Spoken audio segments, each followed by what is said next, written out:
नमस्कार।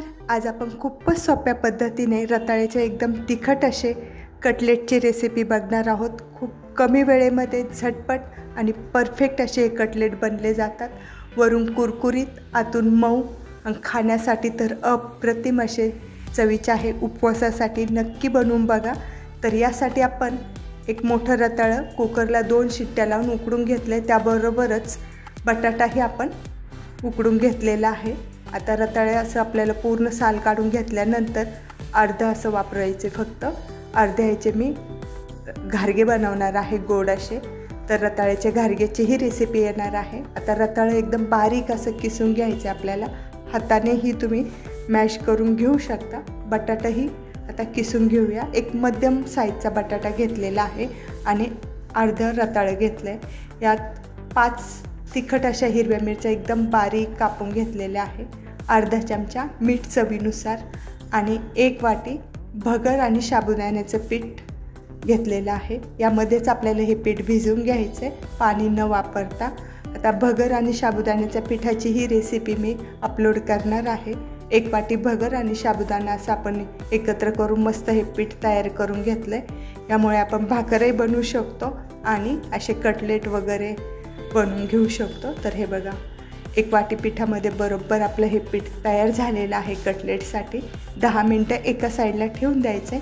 10 मिनटानंतर भाजलेल्या शेंगदाण्याचा कूट यामध्ये घालून घ्यायचा। जाडसर घेतलेला आहे, अर्धवट असे शेंगदाणे असले पाहिजे, म्हणजे कटलेट तळल्यानंतर शेंगदाण्याची चव पण खूप छान लागते यामध्ये, एकदम कुरकुरीत। त्यामुळे सर्वात शेवटी शेंगदाण्याचा कूट यामध्ये मिक्स करून घेतलेला आहे।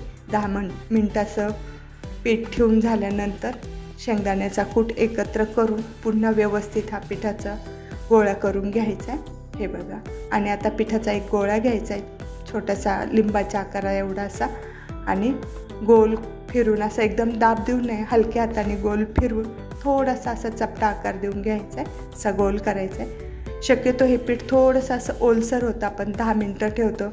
भगरीच्या पिठाला असं थोडं पाणी सुटलं जातं। तर हे बघा, असे गोल सर्व कटलेट बनवून घ्यायचे। तर मध्यम साईजचे, जादा जाड पण नाही झाले पाहिजे आणि एकदम पातळ पण नाही झाले पाहिजे, असे मध्यम साईजचे आपल्याला हे कटलेट बनवून घ्यायचे। तर या पद्धतीने मी बाकीचे सर्व कटलेट बनवून घेते। हे बघा असे, आणि थोडंसं आपल्याला भगरीचं आणि साबुदाण्याचं पीठ एका साईडला ठेवून द्यायचं आहे, म्हणजे त्या पिठामध्ये बुडवून आपल्याला हे कटलेट शालो फ्राय करून घ्यायचे। तर हे बघा, इथे आपले सर्व कटलेट तयार झालेले आहे आणि भरपूर बनलेले आहे। अर्ध्या रताळ्यामध्येच आपण एवढे कटलेट बनवलेत। आणि हे बघा, हे भगरीच्या पिठामध्ये असं आपल्याला व्यवस्थित बुडवून घ्यायचं आहे, चांगलं पीठ लावून घ्यायचं आहे, म्हणजे ते व्यवस्थित फ्राय होतात, अजिबात फुटत वगैरे नाही आणि खूप मस्त कुरकुरीत बनले जातात। नक्की ट्राय करून बघा, चवीला अप्रतिम असे झालेले आहे। एकदा बनवाल तर नक्कीच तुम्ही कायम सारखे बनवून खाल, एवढे छान होतात आणि झटपट होतात, वेळ लागला जात नाही। आता पॅनमध्ये 2 चमचे तेल गरम करून झाल्यानंतर एक कटलेट आपल्याला यामध्ये घालून घ्यायचे, जेवढे बसतील तेवढे। सुरुवातीला मी 4 घालून घेतलेले आहे। गॅस मध्यम आचेवर ठेवलेला आहे आणि मध्यम आचेवर गॅस ठेवून असं एकसारखं खाली वर करून आपल्याला हे चांगले सोनेरी रंगाचे होईपर्यंत फ्राय करून घ्यायचेत, मस्त असे कमी तेलामध्ये, एकदम अजिबात तेलकट पण होत नाही। हे बघा, तुम्ही बघू शकता। हवा असेल तर मध्यंतरी थोडासा गॅस फुल करू शकता, पण शक्यतो गॅस मध्यम आचेवर ठेवूनच हे कटलेट पूर्णपणे असे, हे बघा, एकदम सोनेरी रंगाचे होईपर्यंत शालो फ्राय करून घ्यायचे। तर चला, आपले कटलेट तयार झालेले आहे, पण काढून घेऊया प्लेटमध्ये। आणि या पद्धतीने बाकीचेही मी कटलेट असे शालो फ्राय करून घेणार आहे। कमी तेलकट झालेले आहे, चवीला अगदी भन्नाट असे आहे, अप्रतिम चवीचे। तर हे बघा, खूप छान असे झालेले आहे, चुकणार नाही जरी पहिल्यांदा बनवत असाल तर। अगदी परफेक्ट असे कटलेट आपले हे बनले जातील। तर चला, मस्त असे आपले हे कटलेट तयार झालेले आहे आणि भरपूर बनलेले आहे।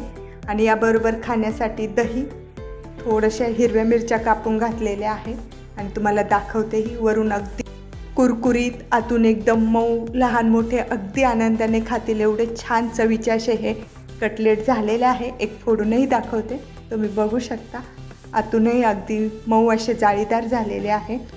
तर चला, आपले कटलेट तयार आहे. रेसिपी आवडली असेल तर प्लीज लाईक करा.